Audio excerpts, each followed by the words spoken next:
Inclinemos el rostro para orar. Padre Celestial que moras en los cielos, Señor, te damos gracias por tus bendiciones, porque tú nos acompañas durante este día sábado, Señor, por los mensajes, por el grupo de tus hijos que estamos aquí, Señor. Bendice a cada uno de nosotros y a nuestra familia. Bendice al pastor Braga que va a poner el tema, que sea tus palabras, Señor, y que podamos aprender más. En el nombre de Jesús, amén. Amén.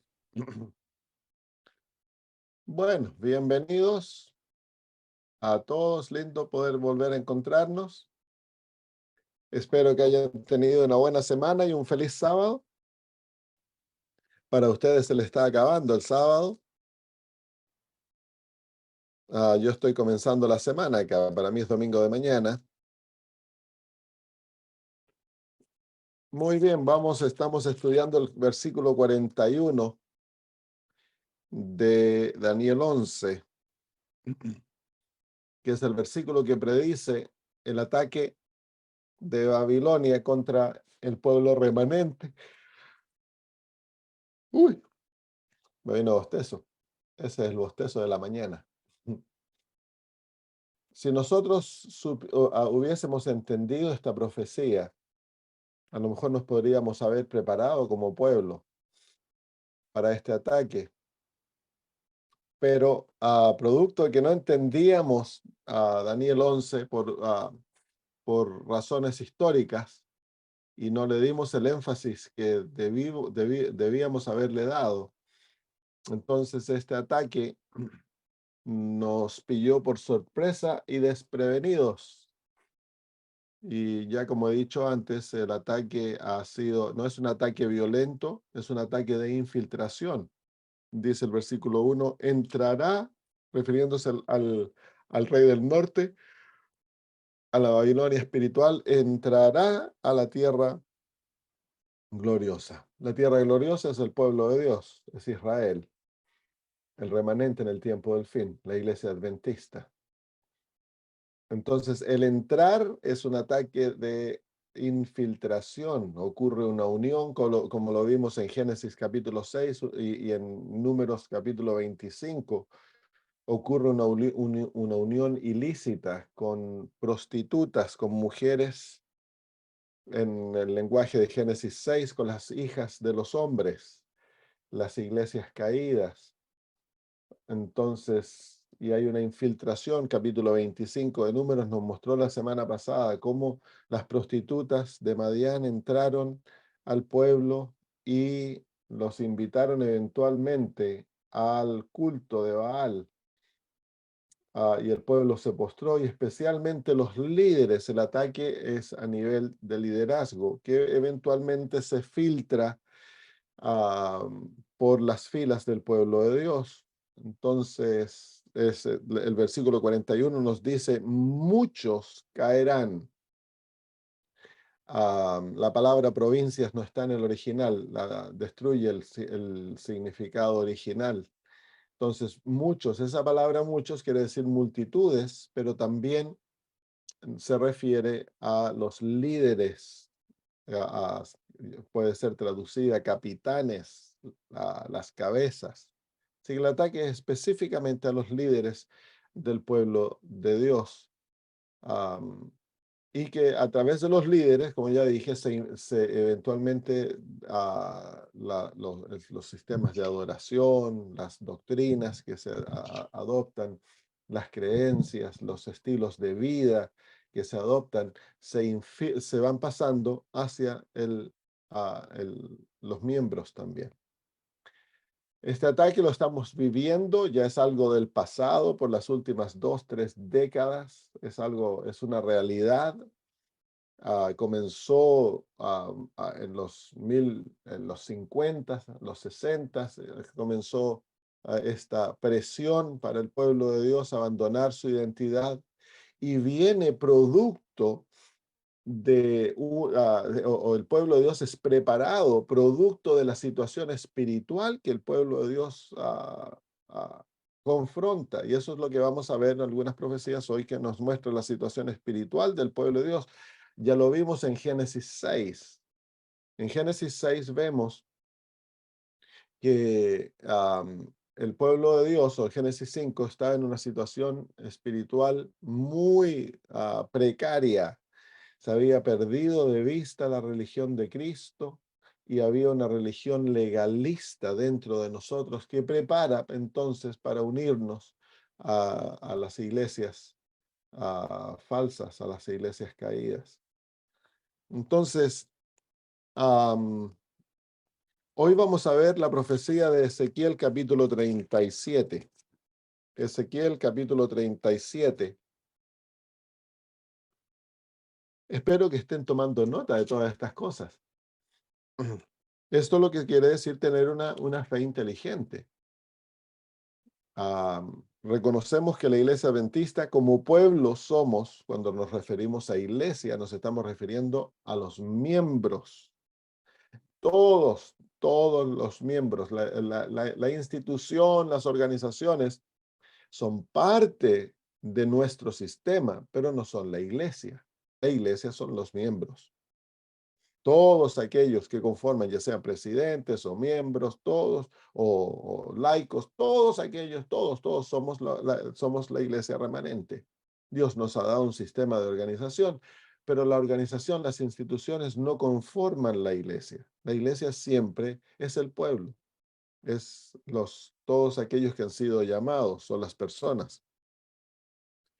El capítulo 37 nos muestra una visión que tiene Ezequiel, que donde ve un valle que está lleno de huesos secos.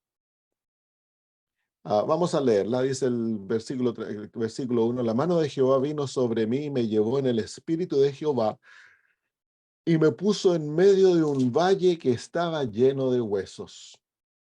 Y me hizo pasar cerca de ellos por todo en derredor, y aquí que eran muchísimos sobre la faz del campo, y por cierto, secos en gran manera. Y me dijo, hijo de hombre, ¿vivirán estos huesos? Y dije, Señor Jehová, tú lo sabes. Me dijo entonces, profetiza sobre estos huesos y diles, huesos secos, oíd la palabra de Jehová. Así ha dicho Jehová el Señor a estos huesos, he aquí yo hago entrar espíritu en vosotros y viviréis. Y pondré tendones sobre vosotros y haré subir sobre vosotros carne y os cubrirá de piel y pondré en vosotros espíritu y viviréis y sabréis que yo soy Jehová. Profeticé pues como me fue mandado, y hubo un ruido mientras yo profetizaba, y aquí un temblor, y los huesos se juntaron cada hueso con su hueso. Y miré, y aquí tendones sobre ellos, y la carne subió, y la piel cubrió por encima de ellos, pero no había en ellos espíritu.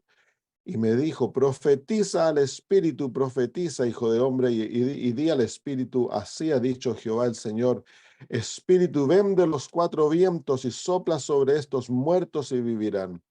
Y profeticé como me había mandado, y entró espíritu en ellos, y vivieron, y estuvieron sobre sus pies un ejército grande en extremo. Me dijo luego, hijo de hombre, todos estos huesos son la casa de Israel. He aquí ellos dicen, nuestros huesos se secaron y pereció nuestra esperanza y somos del todo destruidos. Entonces ahí se encuentra esta profecía que nos muestra tanto la condición del pueblo de Dios y también la solución divina para la situación que confronta el pueblo de Dios.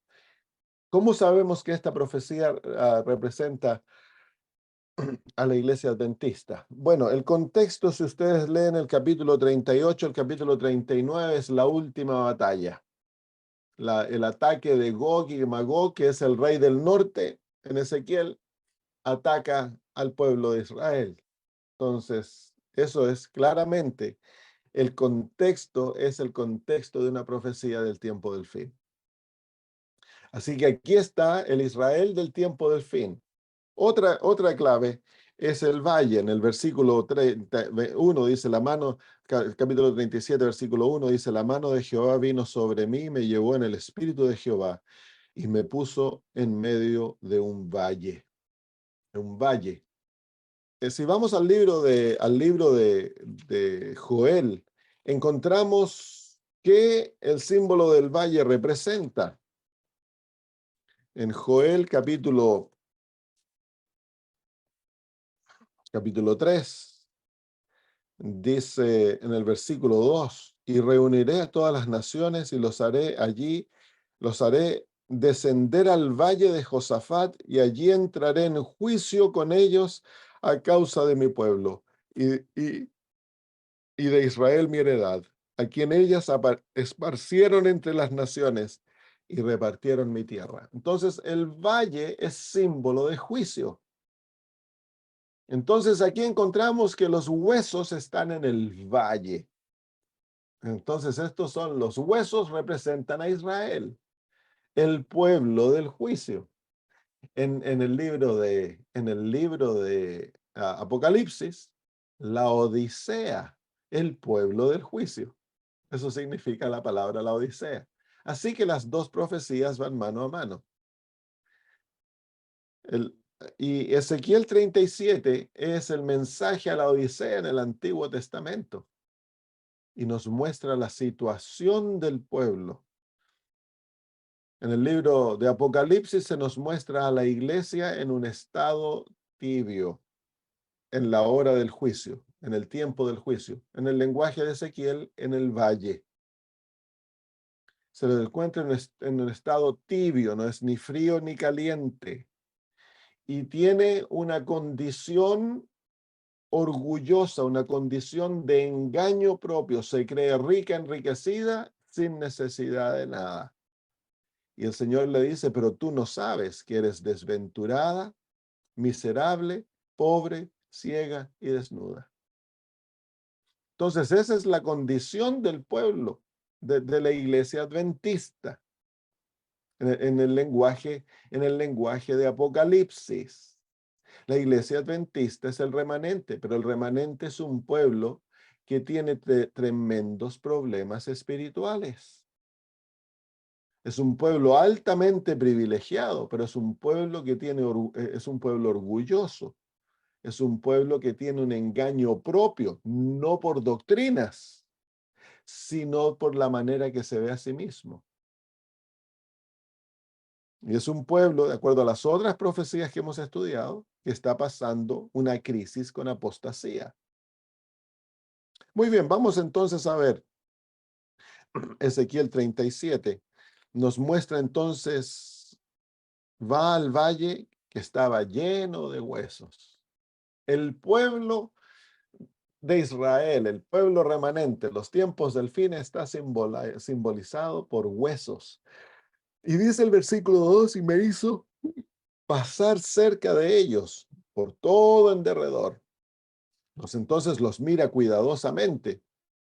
Y aquí que eran muchísimos sobre la faz de la tierra, sobre la faz del campo, y por cierto, secos en gran manera.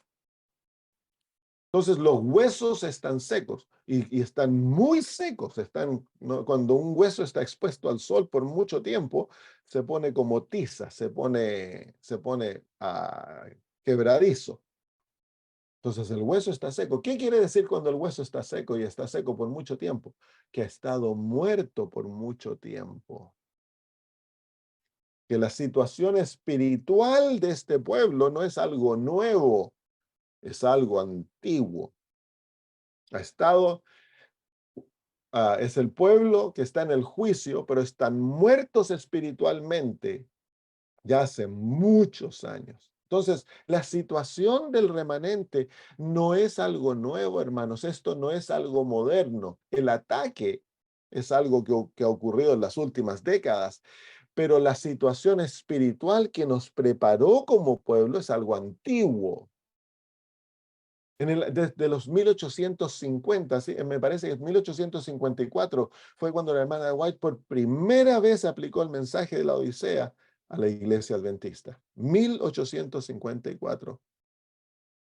Un pueblo contumaz, un pueblo orgulloso, un pueblo que no desea comprometerse, que no es frío ni caliente. Ella apela al pueblo a salir de esta condición. 1854, nuestra situación ha sido de esa manera muy antigua. Algunos miran el tiempo de los pioneros como que hubiésemos sido un pueblo perfecto. Nunca hemos sido un pueblo perfecto. Cuando uno estudia lo que ocurrió en el año 1888, cuando Wagoners y Jones se levantaron por años antes y comenzaron a escribir acerca del mensaje de la justicia por la fe, y la hermana de White los apoyó y comenzaron a llevar el mensaje. En el año 1888 hubo una conferencia general y se debatió este problema, se armó la grande y la gran mayoría del pueblo, de los líderes, rechazaron el mensaje. La hermana White dice que fue la parte de su experiencia dentro de la iglesia más triste, porque a ella incluso la insultaron dentro de esa reunión, a la profeta.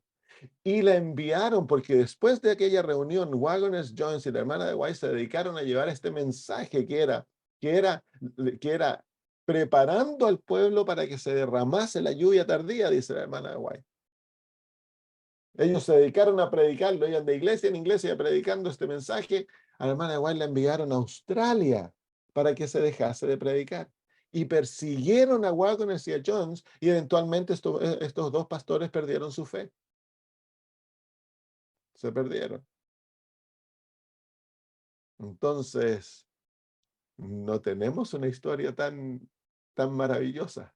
Después vino la gran apostasía del doctor Kellogg, donde se perdió, entre ellos se perdió Wagoner porque tomó las doctrinas panteístas que vino el doctor Kellogg, y, y perdimos un gran número de pastores.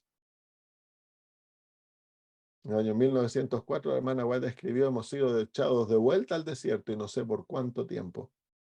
Y ya la urgencia de la segunda venida de Cristo dejó de tener el lugar que había tenido antes en sus escritos.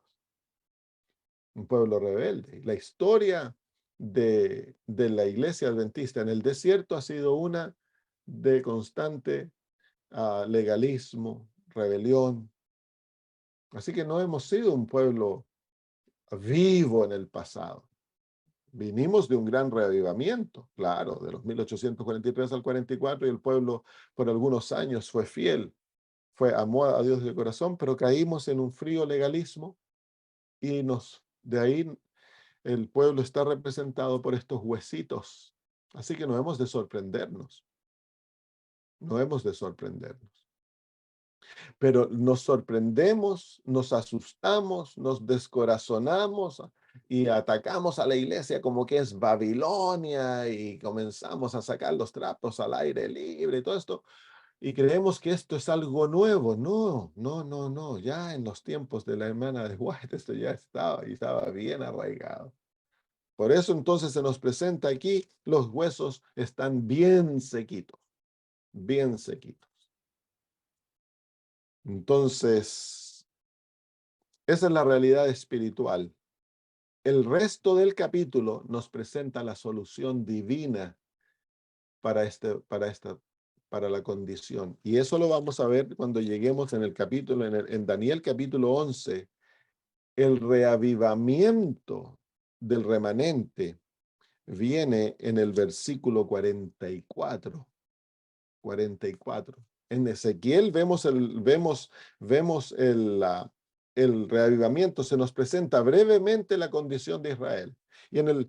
Pero luego el capítulo se explaya en la solución divina para esta situación, que viene un reavivamiento. Y en todas las profecías que nosotros hemos visto, se presenta la condición del remanente en forma profética, pero en todas ellas se nos presenta que el remanente tiene la victoria y que pasa a través de esta crisis, y en el otro lado es victorioso. No es la victoria del remanente. El remanente en la persona de Noé tiene victoria y es fiel a Dios, y surge una generación que es obediente, llena de fe, experimenta la gracia, la justificación por la fe, y son declarados perfectos y caminan con Dios y son perfectamente obedientes a Dios. Esa es la generación de Noé. En la profecía de Números 25, luego de la apostasía se levanta a Eliezer, el sacerdote, y pone un fin a la rebelión, mata a estos, a la prostituta con el líder, a Cosby, y se me olvidó el nombre del líder, y los alancea, mueren, y luego viene el conteo, viene el censo del pueblo, que simboliza el, el sellamiento. Y luego de eso viene la gran victoria, los 144.000, no, los 12.000 que van a destruir a Madián y matan al falso profeta. Eso es símbolo de los 144.000 que salen del remanente, es el remanente victorioso. Entonces va a haber victoria, porque viene un gran reavivamiento, el pueblo de Dios. Y aquí en Ezequiel 37 se nos muestra al pueblo pasando por una experiencia maravillosa que al final los deja en el versículo 10, dice, y profeticé como me había mandado y entró espíritu en ellos y vivieron y estuvieron sobre sus pies un ejército grande en extremo. Así que al fin de la profecía, este pueblo muerto llega a ser un ejército grande en extremo. Así que el futuro mejor de la iglesia adventista está aún en nuestro futuro. No hemos cumplido aún el plan divino, porque somos un pueblo rebelde, somos un pueblo contumaz, somos un pueblo de dura cerviz. Muy bien, vamos ahí a dejar Ezequiel 37 porque vamos a estudiar el reavivamiento cuando lleguemos al versículo 44 del capítulo 11 de Daniel. Estamos viendo ahora los cuadros proféticos que nos muestran la condición del remanente en los tiempos del fin. Estamos haciendo esto no por criticar, no por sacar paños al aire, estamos haciéndolo para dar una fe inteligente, un fundamento a nuestros pies, para no desanimarnos, sino que tener una fe que nos capacite para sostener el turbión que hay dentro de la iglesia. Porque ahora el ataque no viene de afuera todavía. El ataque espiritual proviene de dentro, el desánimo, el ver que no hay vida, que la iglesia está tan dormida, que aquí, que allá. Entonces, ¿cómo esto va a ser el remanente? No, la iglesia se volvió Babilonia y nos abandonamos, formamos grupos independientes, dejamos de ir a la iglesia, comenzamos a tener eh, por nosotros mismos y eventualmente nos morimos, porque ningún órgano del cuerpo puede sostener su vida solo. Eso no existe en el reino de Dios. Para que los órganos independientes del cuerpo mueren, para que los órganos tengan vida, tienen que estar conectados, unidos íntimamente con el cuerpo. Ahí es donde se encuentra la vida. Y la iglesia es el cuerpo de Cristo. Somos cuerpos, somos órganos individuales, pero todos hemos de estar íntimamente unidos. Y esa es una de las primeras labores que hace la obra de restauración dentro del pueblo de Dios. La primera obra es unir a esos huesos que están desunidos. Están diseminados por todo el campo, por todo el valle, diseminados. Y la primera obra que la palabra de Dios produce cuando el profeta pronuncia la palabra de Dios, la profecía, es que se arma una obra de unión, los huesos van de lado a lado buscando todos sus distintos huesos. Cuando termina esa obra hay esqueletos, y hay la formación de un cuerpo, se unieron los huesos. La primera obra es una obra de unidad, de unión que ocurre entre el pueblo de Dios. Pero eso lo vamos a estudiar más adelante. Vamos al libro de Joel. Vamos al libro de Joel, otra profecía que nos muestra la situación del pueblo de Dios.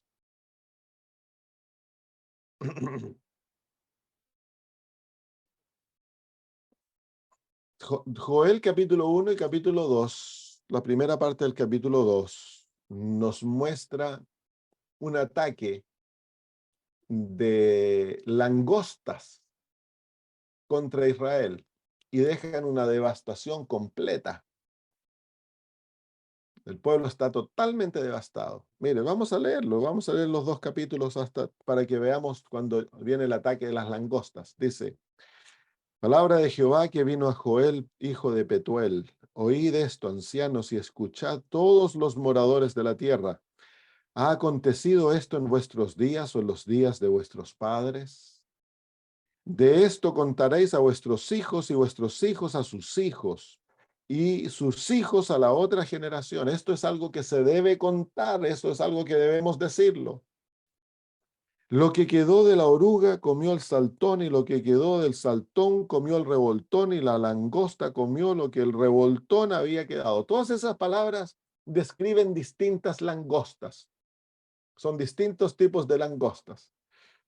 Y dice, despertad borrachos y llorad. Así que Israel está borracho cuando viene este ataque. Gemid todos los que bebéis vino, así que han bebido vino, han recibido un vino. A todos los que bebéis vino a causa del mosto, porque os es quitado de vuestras bocas. Porque pueblo fuerte e innumerable subió a mi tierra, sus dientes son dientes de león y sus muelas, muelas de león. Asoló mi vid y descortezó mi higuera. La vid y la higuera son símbolos de Israel. Sus ramas se quedaron blancas. Llora tú como joven vestida de cilicio por el marido de su juventud. Desapareció de la casa de Jehová la ofrenda, la libación. Los sacerdotes ministros de Jehová están de duelo. El campo está asolado, se enlutó la tierra porque el trigo fue destruido, se secó el mosto, se perdió el aceite. El trigo es símbolo de la palabra de Dios, el mosto es símbolo de la sangre de Cristo y el aceite es símbolo del Espíritu Santo. Se perdió dentro de la iglesia. Confundidos labradores, gemid viñeros por el trigo y la cebada, porque se perdió la mies del campo. Así que los labradores y los viñadores, que son los que trabajan dentro del pueblo de Dios, los pastores, los misioneros, todos ellos están, ¿cómo se llama? Confundidos. La vid se está seca y pereció la higuera. La vid, el pueblo está seco, perece la higuera. El granado también, la palmera y el manzano, todos los árboles del campo se secaron. No hay frutos del Espíritu. Por lo cual se extinguió el gozo de los hijos de los hombres. No hay gozo dentro del pueblo de Dios. ¿Se fijan cómo describe la situación de la iglesia? Una iglesia de cara larga. Ceñíos y lamentad, sacerdotes, gemid, ministros del altar, venid, dormid en silicio, ministros de mi Dios, porque quitada es de la casa de vuestro Dios la ofrenda y la libación. Proclamad ayuno, convocad asamblea, congregad a los ancianos y a todos los moradores de la tierra en la casa de Jehová vuestro Dios, y clamad a Jehová. Ay del día, porque cercano está el día de Jehová, y vendrá como destrucción por el Todopoderoso. No fue arrebatado alimento de delante de nuestros ojos, la alegría y el placer de la casa de nuestro Dios. El grano se pudrió debajo de los terrones, los graneros fueron asolados, los alfolís destruidos, porque se secó el trigo. ¿Cómo gimieron las bestias? ¿Cuán turbados anduvieron los hatos de los bueyes? Porque no tuvieron pastos, también fueron asolados los rebaños de las ovejas. A ti, oh Jehová, clamaré, porque porque fuego consumió los pastos del desierto y llama abrazó todos los árboles del campo.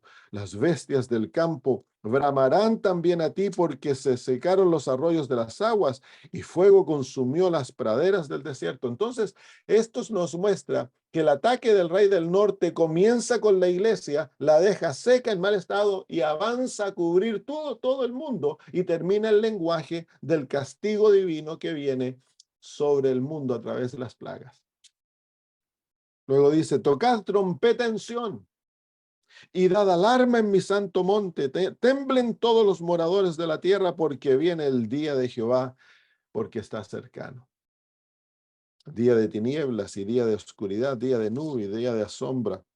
como sobre los montes se extiende el alba, así vendrá un pueblo grande y fuerte, semejante a él no lo hubo jamás, ni después de él lo habrá en años de muchas generaciones. Estas son las langostas que van a cubrir el mundo. El rey del norte, miren, yo les voy a mostrar qué es el rey del norte. Vengan al capítulo 2 y al versículo 20.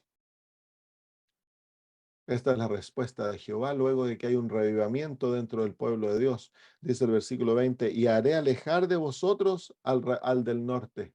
¿Se fijan? Él habla de las langostas como el rey del norte, dice, y lo echaré en tierra seca y desierta. Su faz será hacia el mar oriental y su fin al mar occidental, y exhalará su hedor y subirá su pudrición porque hizo, en el original dice, cosas monstruosas.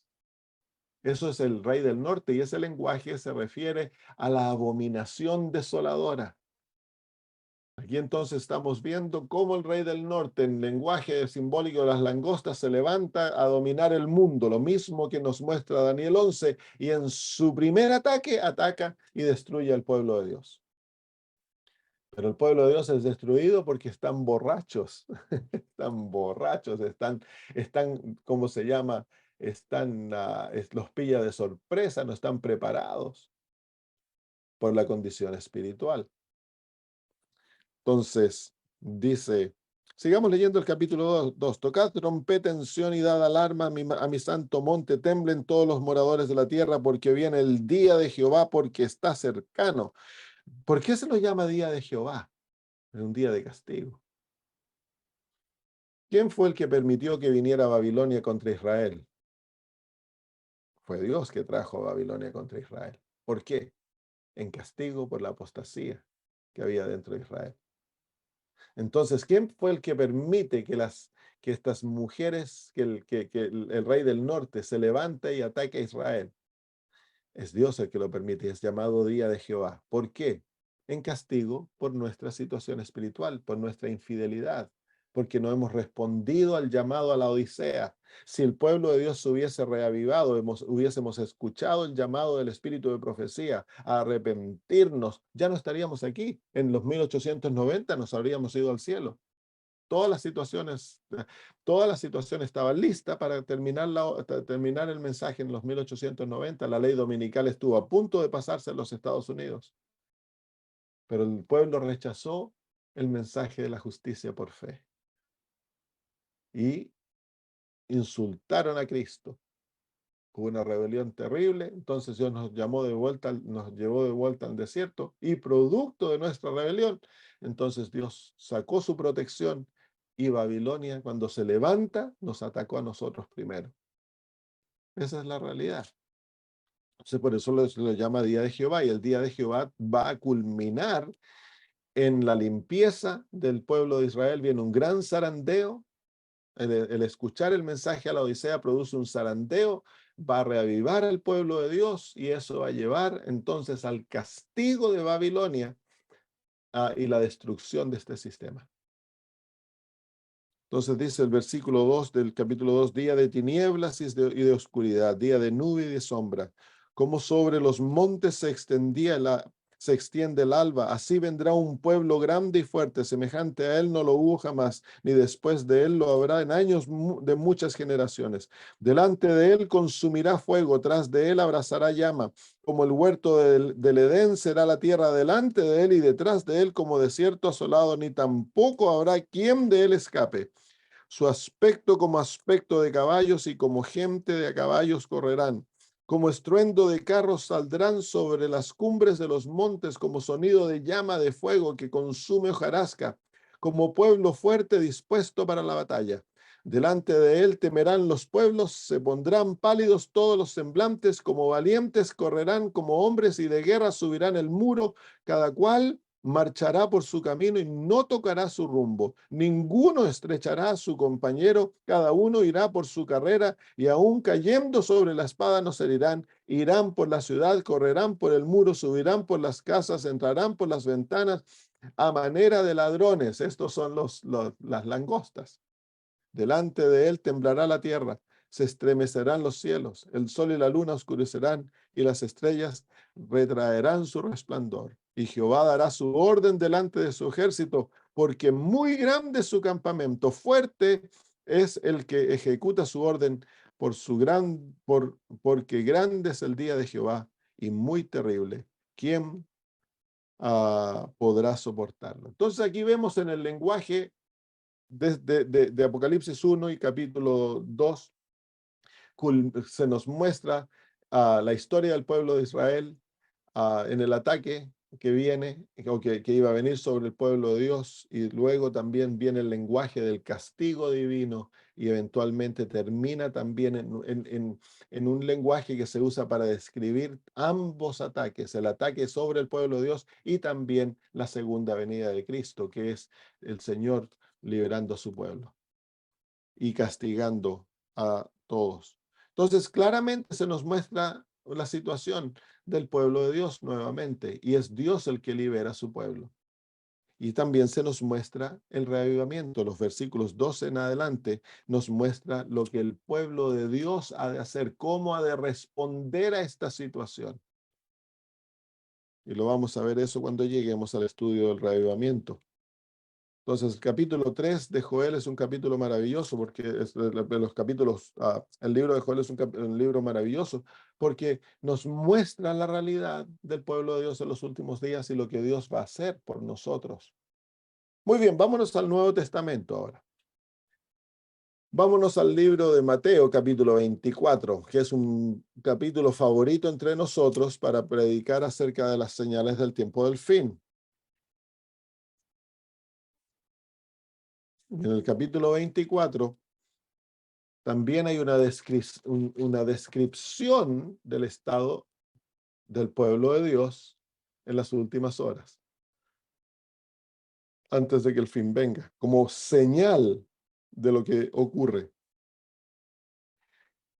Los versículos 4 al 8 nos muestran las señales que van a estar ocurriendo en el mundo antes de la segunda venida de Jesús. Los versículos 9 al 14 nos muestran las señales dentro de la iglesia. Es específico adentro de la iglesia. Mire lo que dice.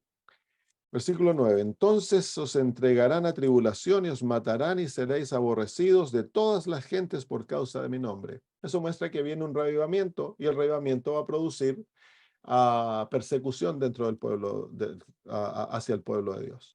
Y el versículo 10. Muchos tropezarán.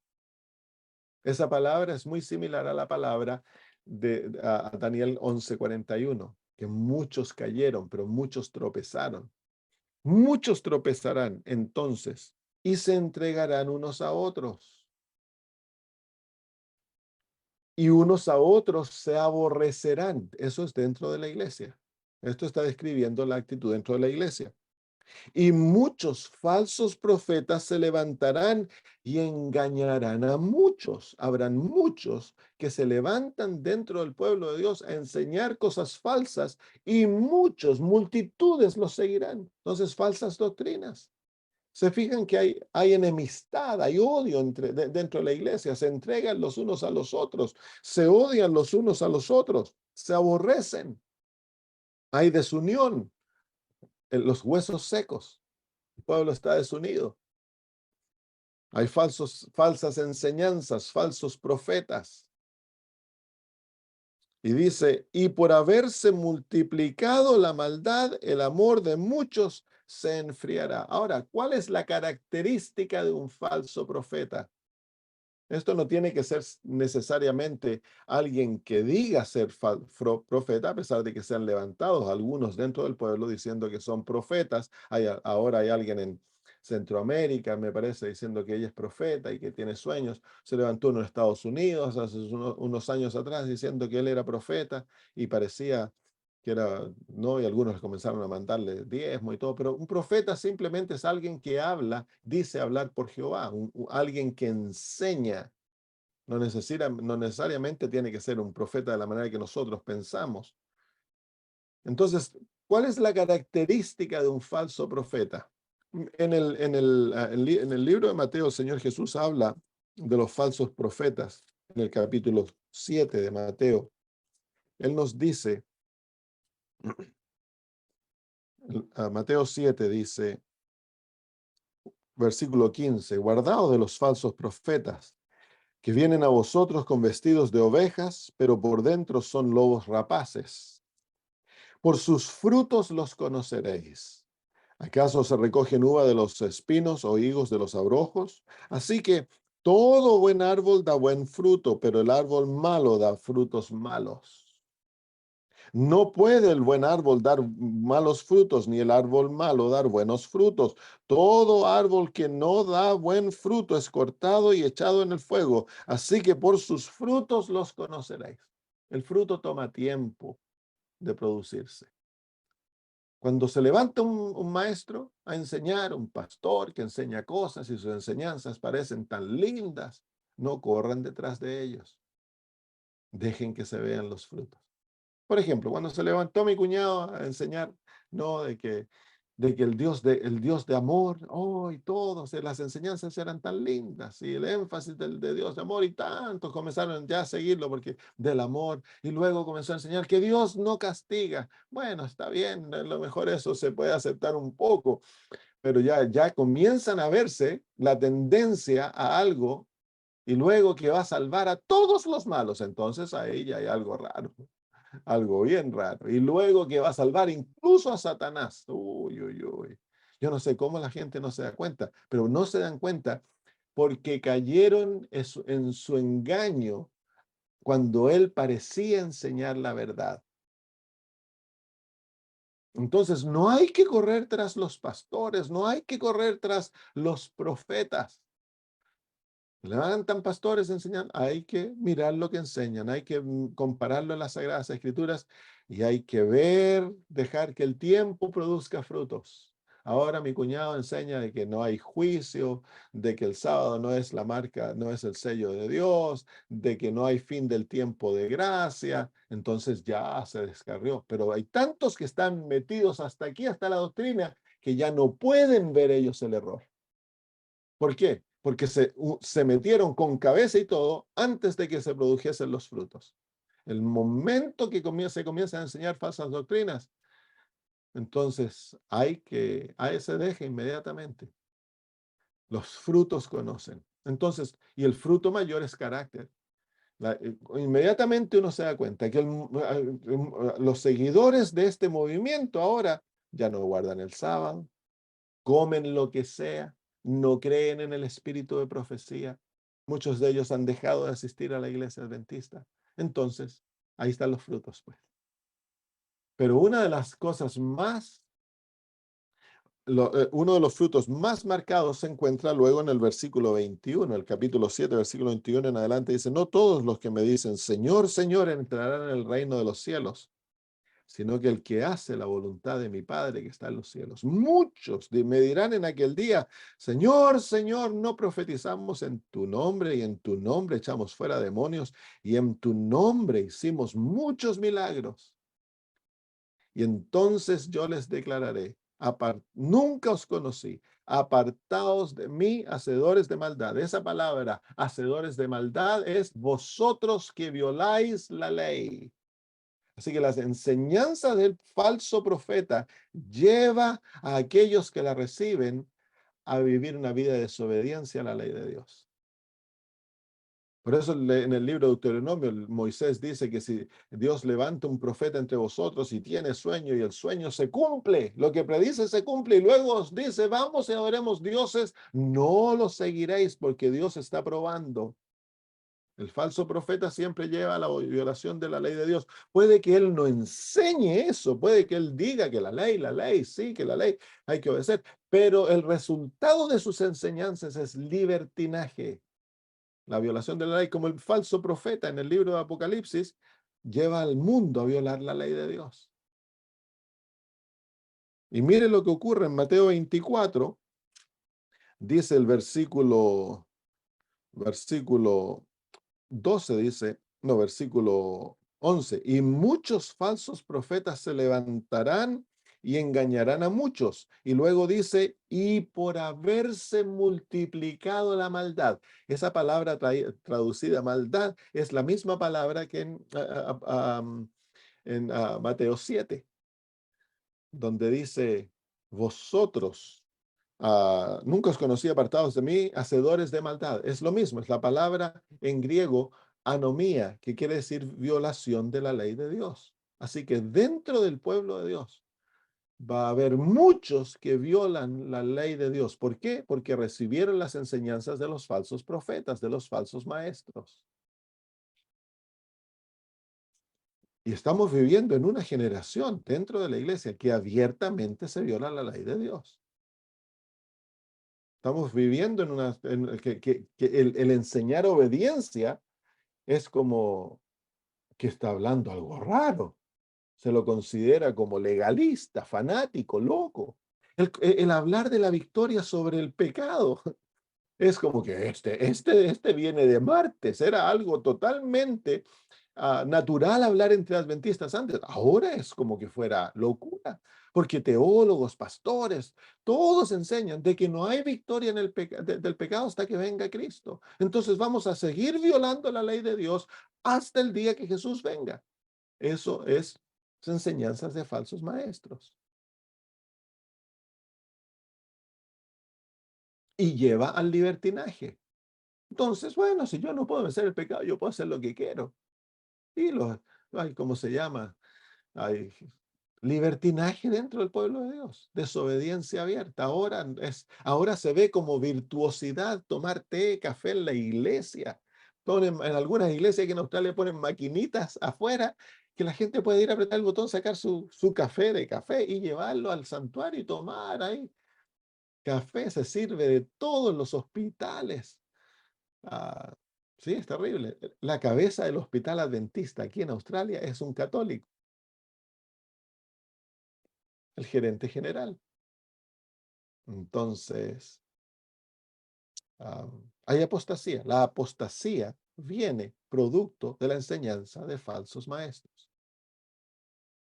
Y eso es lo que nos muestra Mateo 24. Va a haber un pueblo apóstata, un pueblo desobediente, un pueblo, dentro del pueblo va a haber violación abierta de la ley de Dios. ¿Por qué? Porque se han levantado muchos falsos maestros y eso es lo que vemos. Queremos ser como el mundo, queremos que las mujeres sean ordenadas al ministerio, porque en todos lados se está haciendo lo mismo y nosotros tenemos que reconocer a la mujer como el mundo las reconoce. Entonces se viola el orden divino, falsas enseñanzas. En cuanto al vestir, al comer, las doctrinas, en todo aspecto, Satanás trata de abrumar la mente del creyente para que se desanime y salga.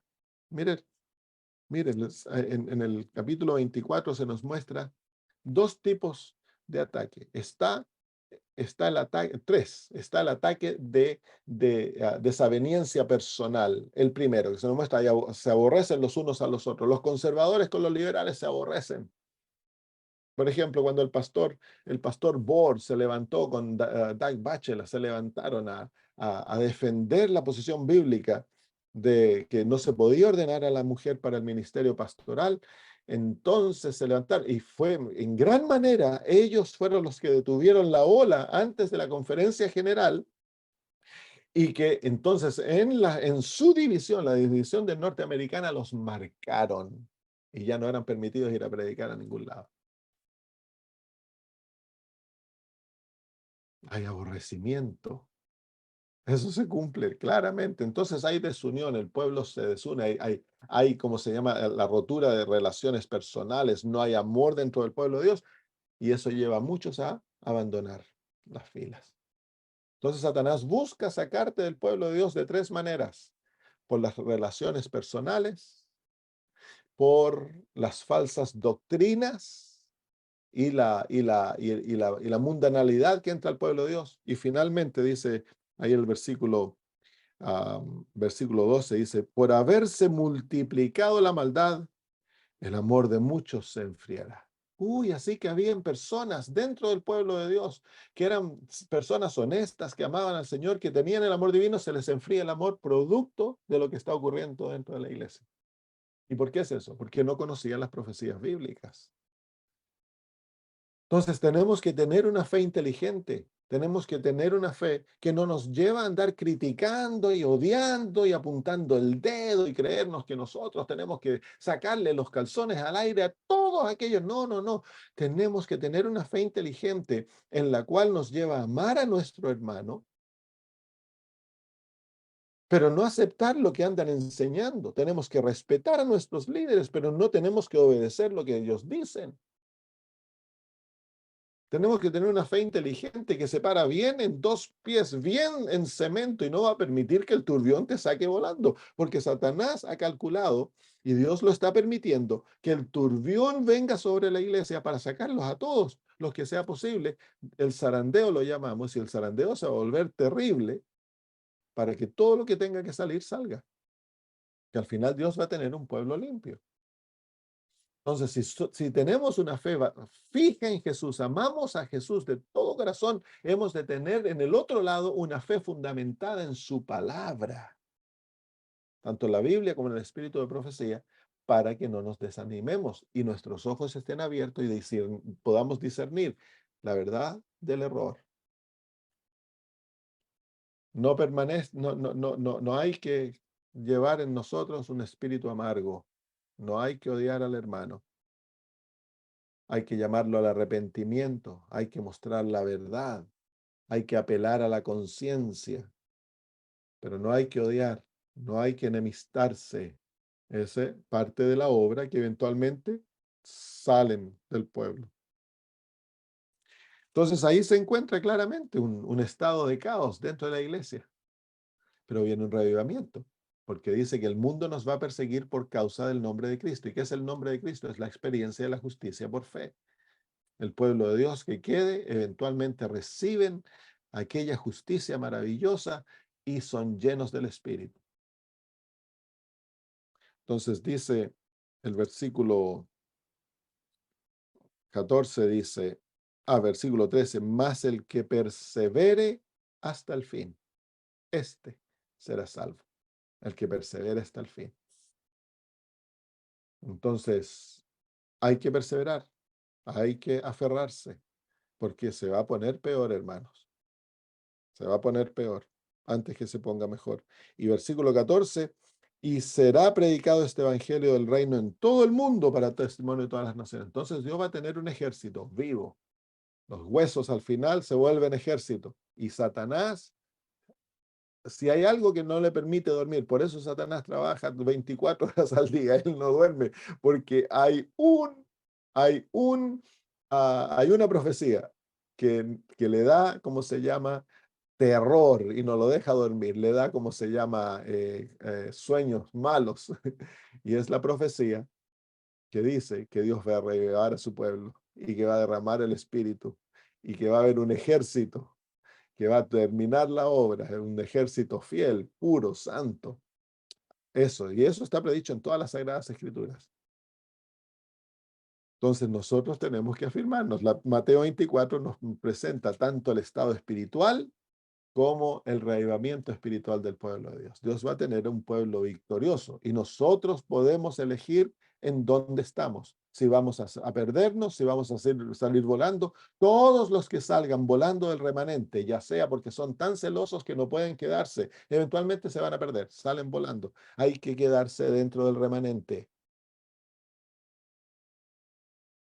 A mí me han hecho mil y unas. Han levantado calumnias, me han atacado, me han llamado nombres. Yo estoy en la lista negra de los predicadores y tanto aquí.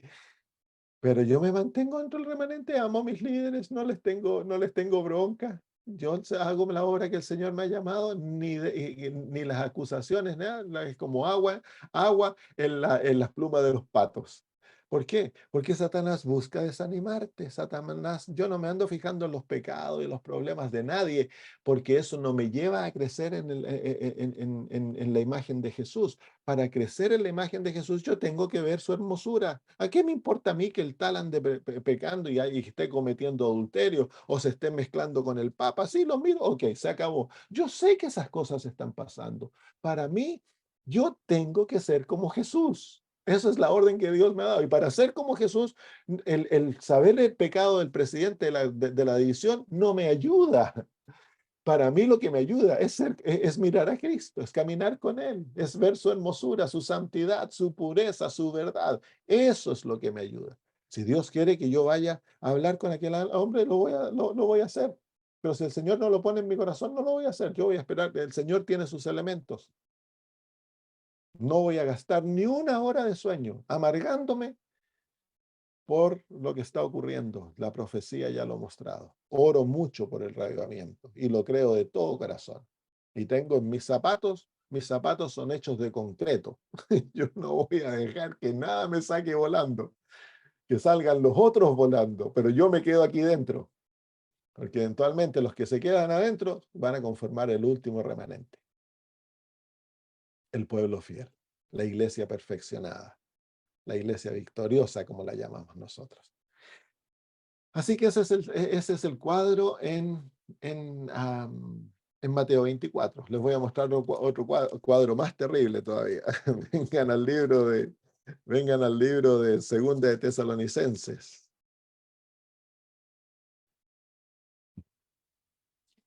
Segunda de Tesalonicenses, capítulo 2, versículo 3.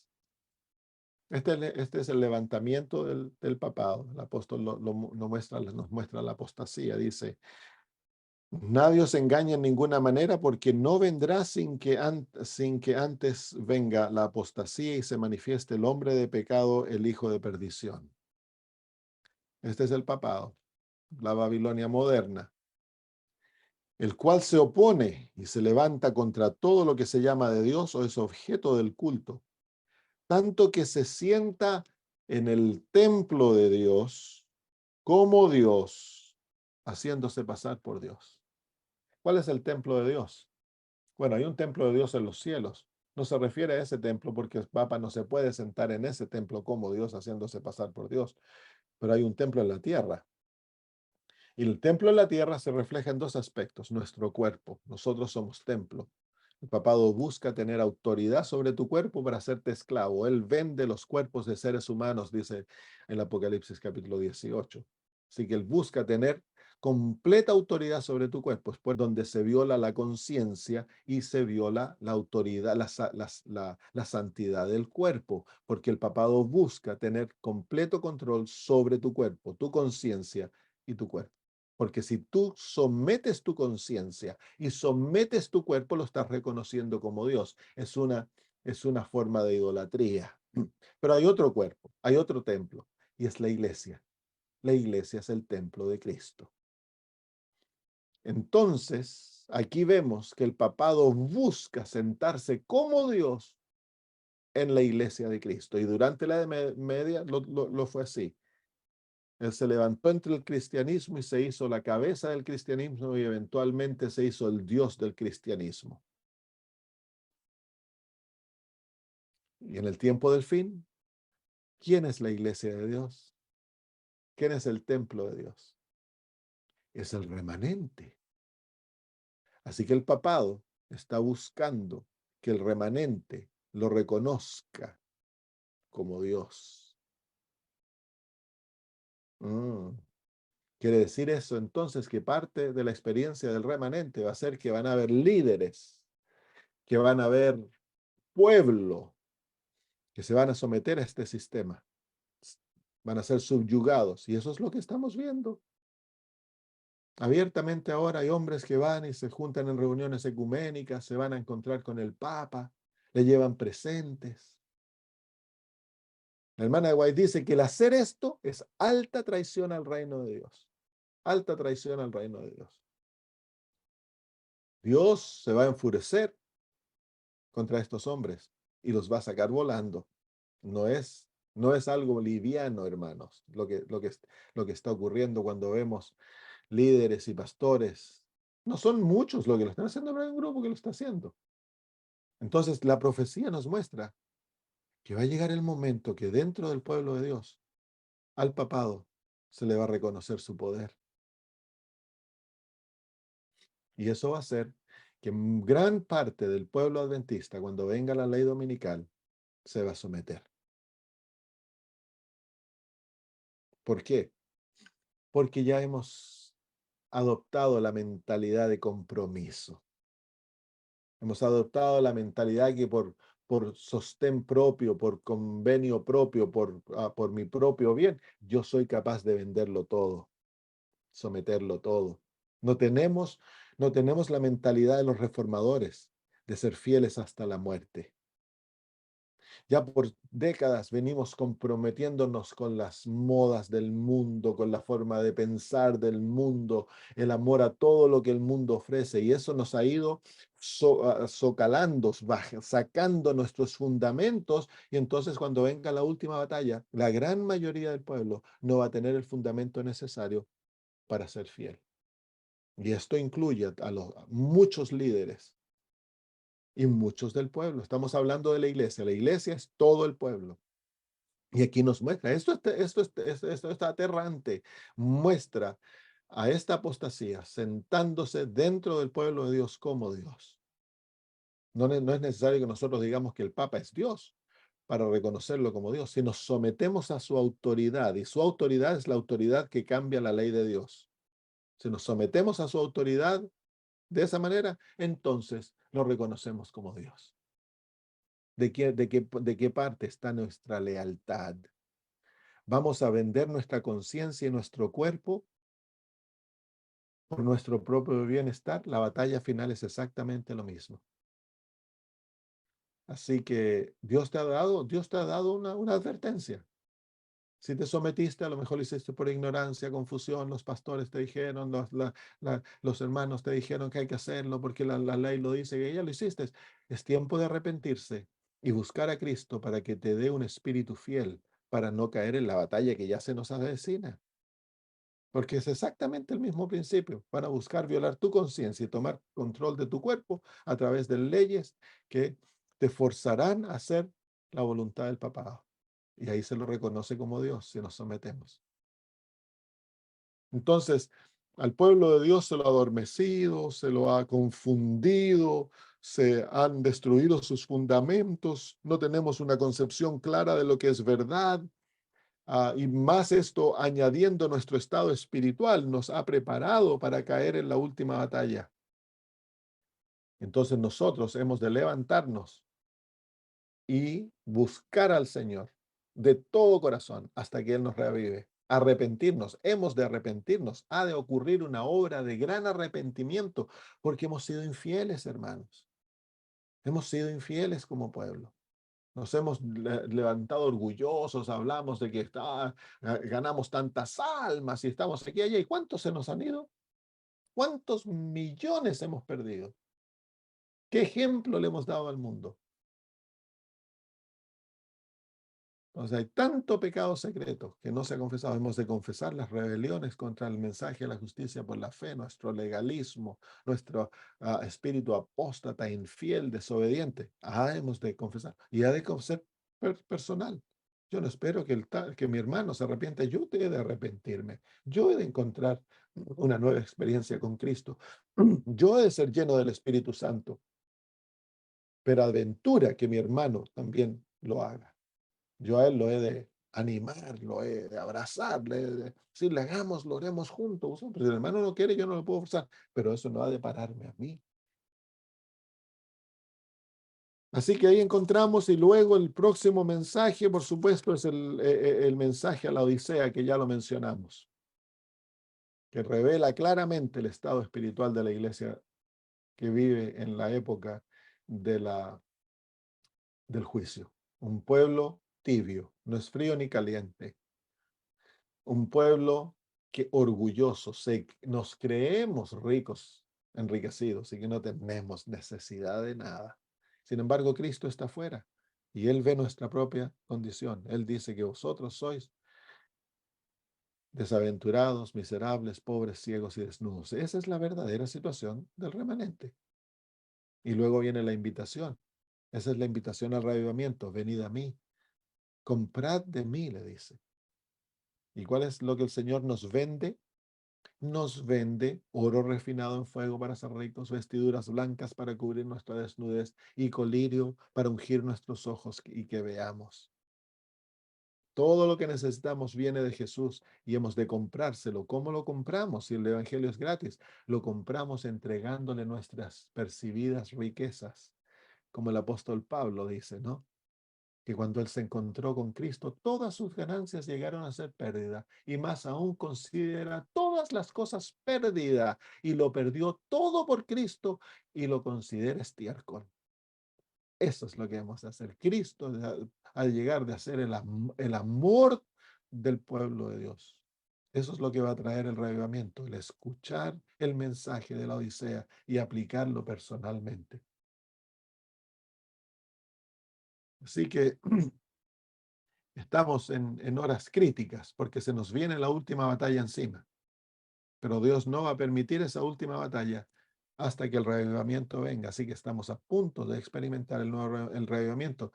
Y vemos esto, claro, de que hay un movimiento de oración dentro del pueblo de Dios. Desde la conferencia general abajo, hay un movimiento, un llamado a la oración, un llamado a a la entrega completa y comienza el reavivamiento. Por oración, dice el Managuay, que vamos a esperar un reavivamiento tan solo en respuesta a la oración. El buscar a Cristo con toda nuestra alma ha de ser nuestro primer trabajo, hermanos, el más importante. Porque si no, vamos a salir volando. El turbión nos va a sacar, ya sea de adentro o de afuera. Uno de los dos nos va a salir volando. Espero que el estudio de estas profecías te dé la paz de entender lo que está ocurriendo dentro de la iglesia. Entonces ahora, que se te acabe el desánimo, la desesperanza, y que te levantes ahora a buscar una experiencia propia con Cristo Jesús y llegar a ser parte del verdadero remanente, que es el pueblo fiel dentro del choclón de la iglesia. Y amar a los hermanos, amar a nuestros líderes, respetarlos, apoyarlos, respetarlos los que se los puede, ayudarlos en lo que se les puede ayudar. Están haciendo lo malo, no nos podemos unir a hacer lo malo, nunca. Entonces si el Señor te llama, hay que ir, hablar, mostrar lo que se está haciendo malo, por más doloroso que sea, por aunque te marquen como fanático, hay que ponerse de pie de lo bueno, de lo correcto, del lado de lo bueno y lo correcto, no de parte de lo que está mal. Pero hay que hacerlo con el Espíritu de Cristo. Hay que amar, tener paciencia, que dejar que los ángeles eventualmente van a ser los que van a sacar a la cizaña, hermanos. Y Dios lo va a hacer a través del sistema del zarandeo. Se van a atar los manojos en dos grupos, el trigo y la cizaña. Y a la cizaña se la echa al fuego. Yo no quiero ser cizaña. Somos nosotros los que determinamos si somos cizaña o trigo, hermanos, en nuestra relación con Cristo. Muy bien, ¿hay alguna pregunta, hermanos?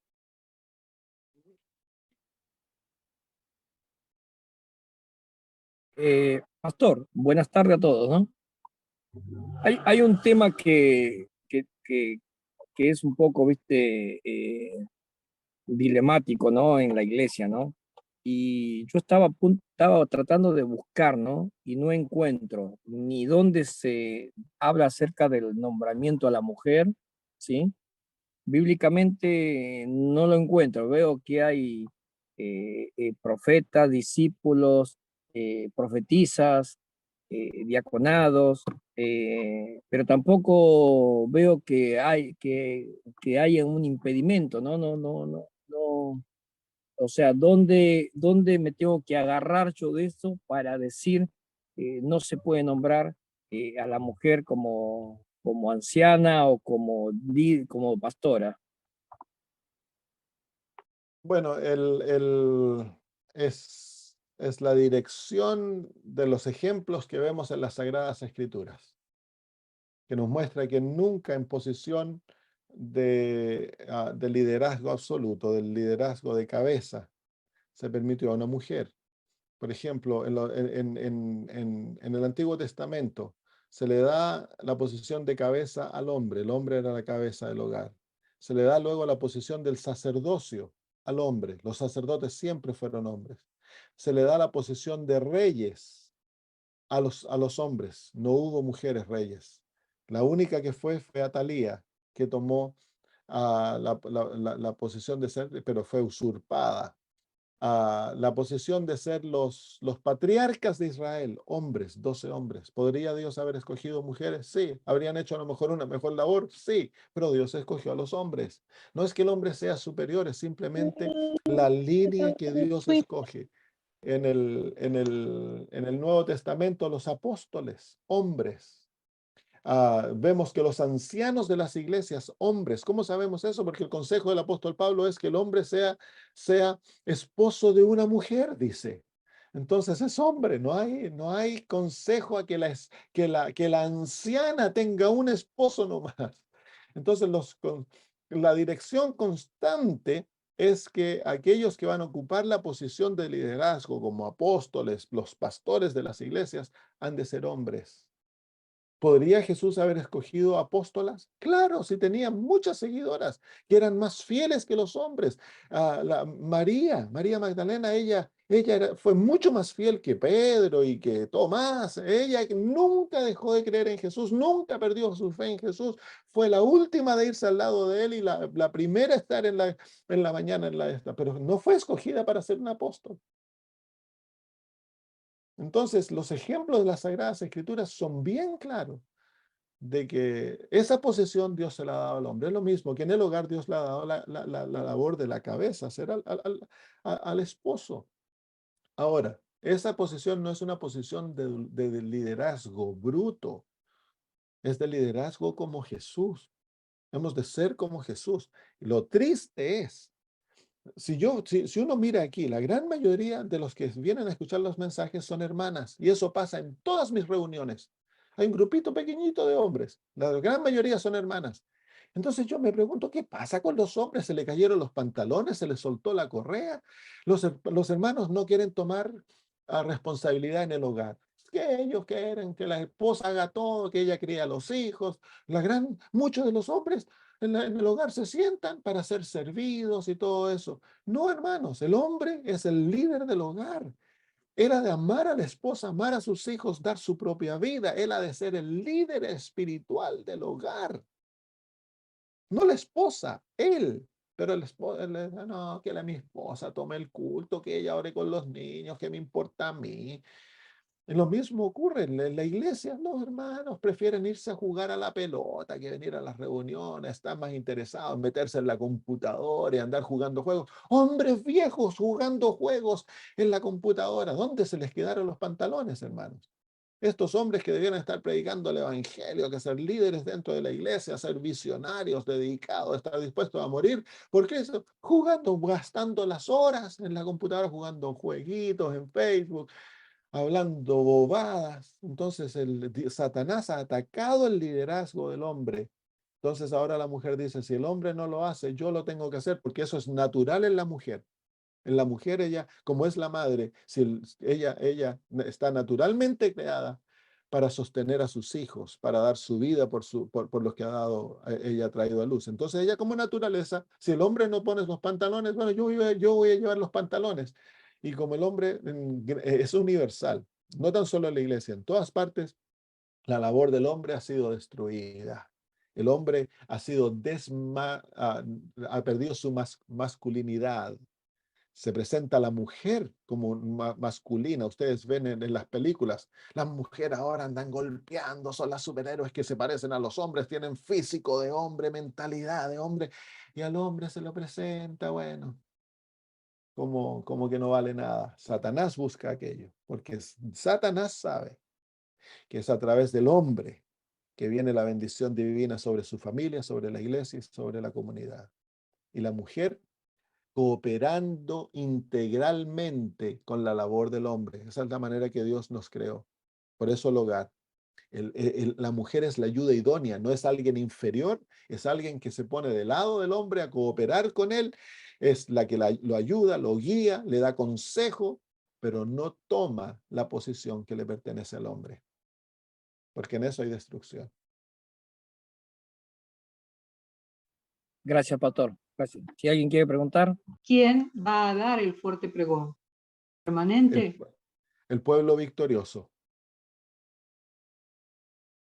Son adventistas del séptimo día que han obtenido la victoria sobre la marca de la bestia, sobre Babilonia, que es la religión del yo, y han recibido por fe y con una cooperación completa la santificación y la victoria sobre el yo. Han muerto totalmente y la imagen de Cristo ha sido formada en ellos, la iglesia victoriosa, la iglesia reavivada. Ellos dan el fuerte pregón y de Babilonia salen los que el Señor ha preparado allá y se unen y viene la gran persecución y de ahí salen los 144,000, la iglesia totalmente victoriosa.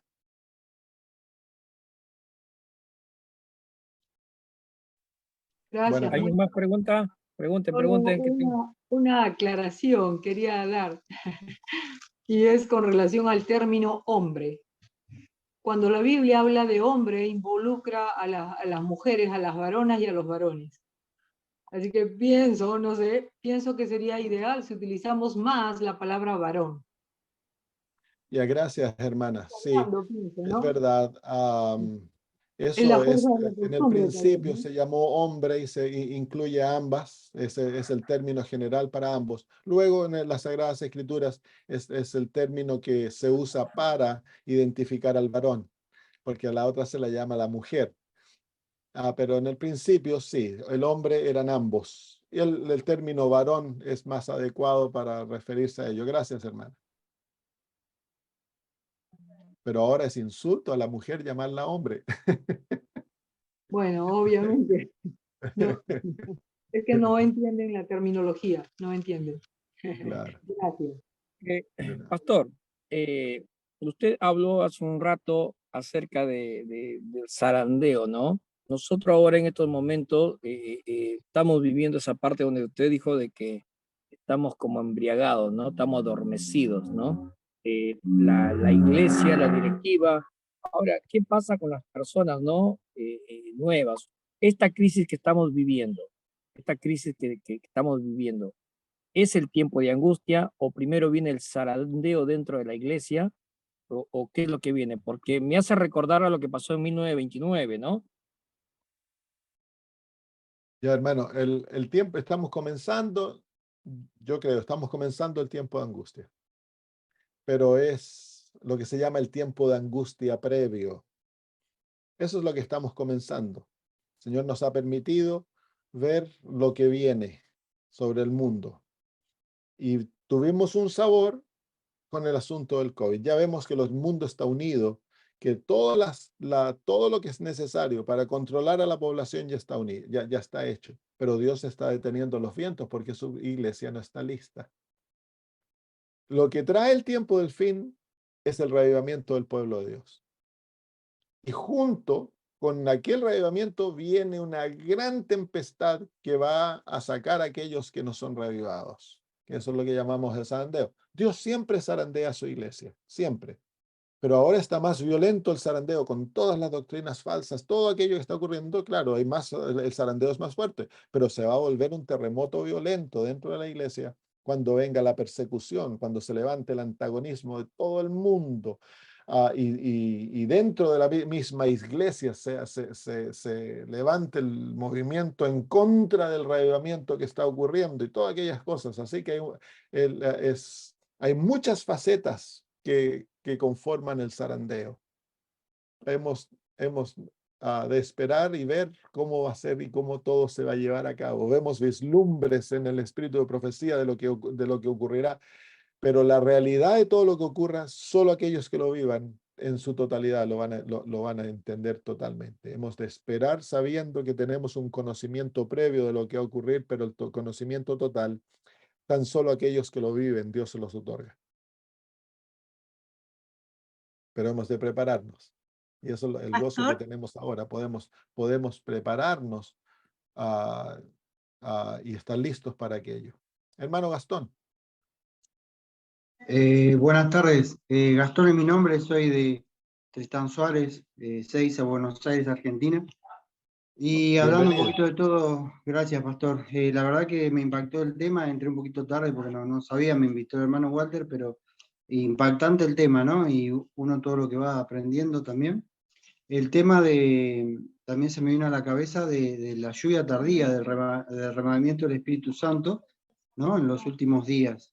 Eso es como, ¿cómo puedo decir? Es un evento cronológico, como dijimos, hacer primero el tiempo de angustia, después la persecución, después el derramamiento, la lluvia tardía, o eso se va dando a medida que uno va teniendo una mayor o más profunda comunión con el Señor. ¿Me explico? Gracias, hermano. Buena pregunta. Nosotros tenemos el gozo y la oportunidad hoy de ser bautizados por el Espíritu Santo. Nosotros debemos ser bautizados por el Espíritu Santo, dice la hermana White, diariamente.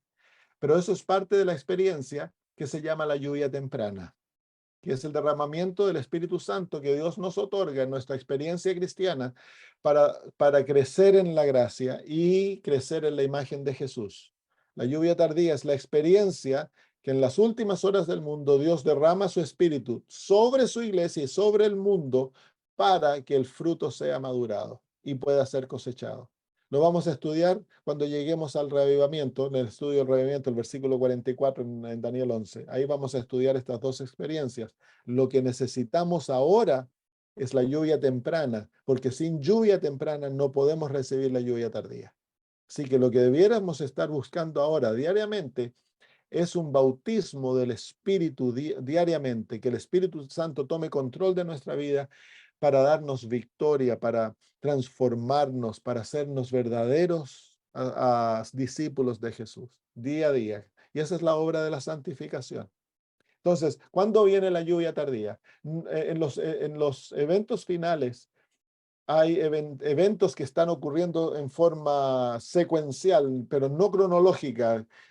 Dios derrama su espíritu sobre su pueblo y eso va a llevar a un gran despertar el mundo en contra del pueblo de Dios. Ahora, en este momento, el mundo no odia a la iglesia adventista porque no ve nada en qué odiar.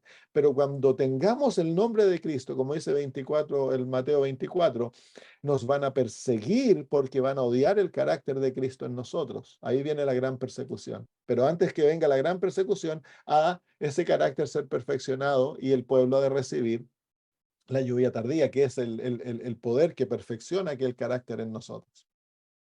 Eso es el objetivo del plan de la redención, tener un pueblo que está totalmente maduro para que Dios pueda cosechar la tierra.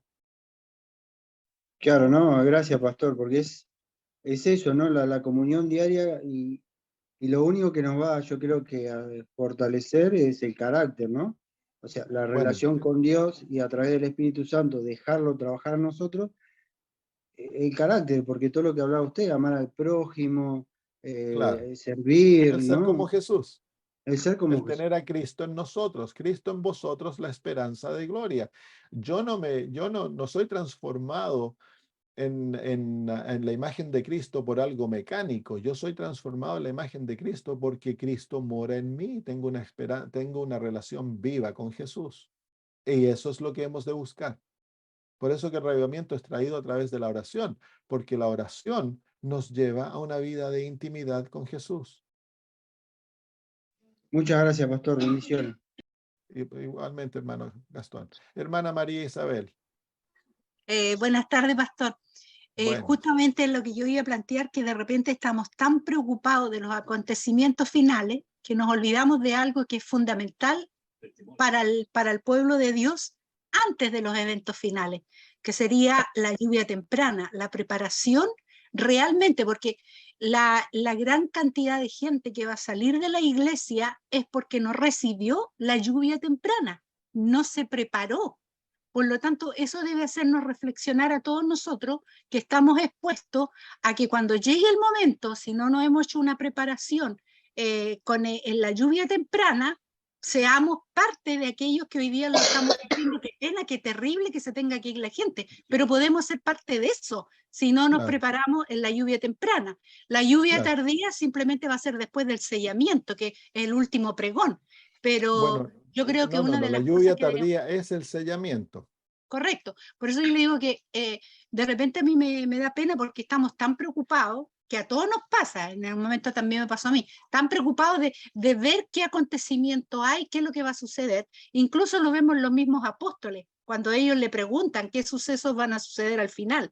Es decir, es como una inquietud casi normal en el ser humano el querer saber lo que viene después. pero el problema está en el ahora. Y esa es la situación de que todavía no nos hemos percatado nosotros que debemos preocuparnos más que del mañana, del ahora.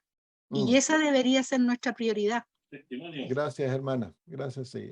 Las 10 vírgenes se quedan dormidas. 5 tienen aceite, 5 no tienen aceite.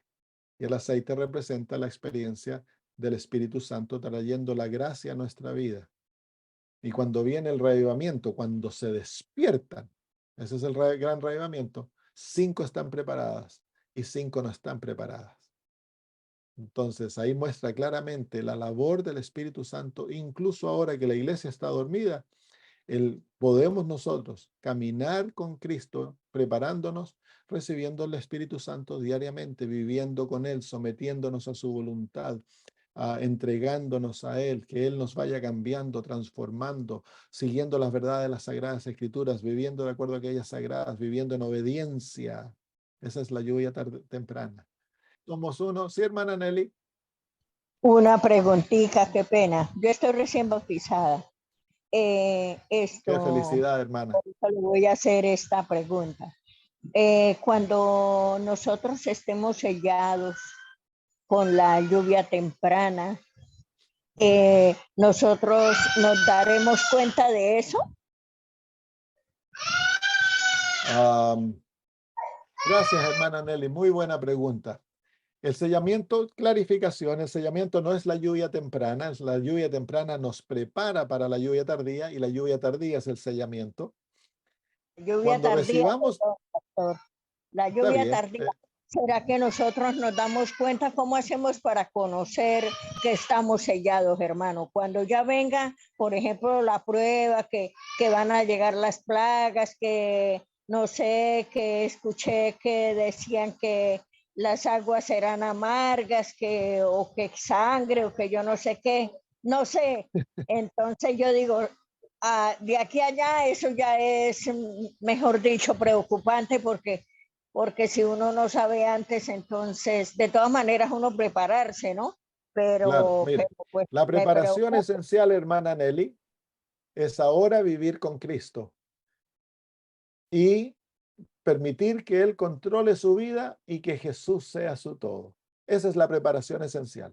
Amarlo. Amén. Vivir para Él, obedecerlo, permitir que Él cambie su carácter, que lo haga como Él. Esa es la lluvia temprana.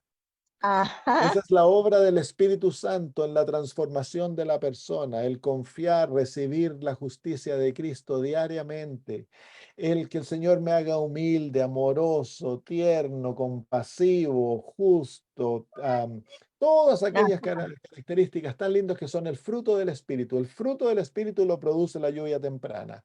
Y la realidad es esta, que el que recibe la lluvia temprana no se tiene ni que preocupar de la lluvia tardía, porque la lluvia tardía viene automáticamente sobre aquellos que la lluvia temprana ha hecho su labor.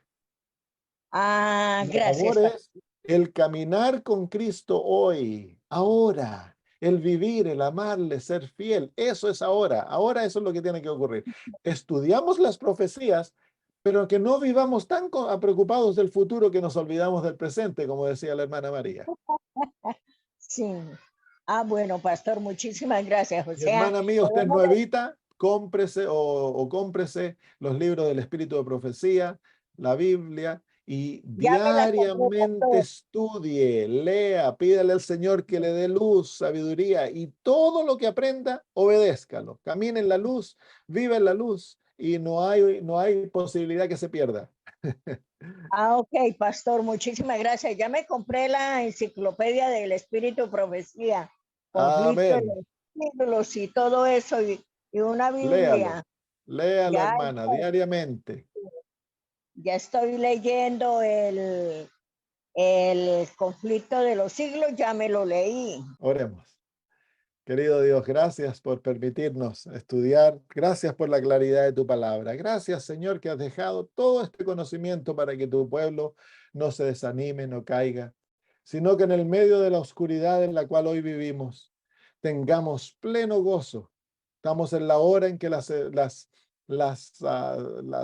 vírgenes se durmieron, Señor, porque era oscuro, Era tarde, Señor, y parecía que el advenimiento se retrasaba.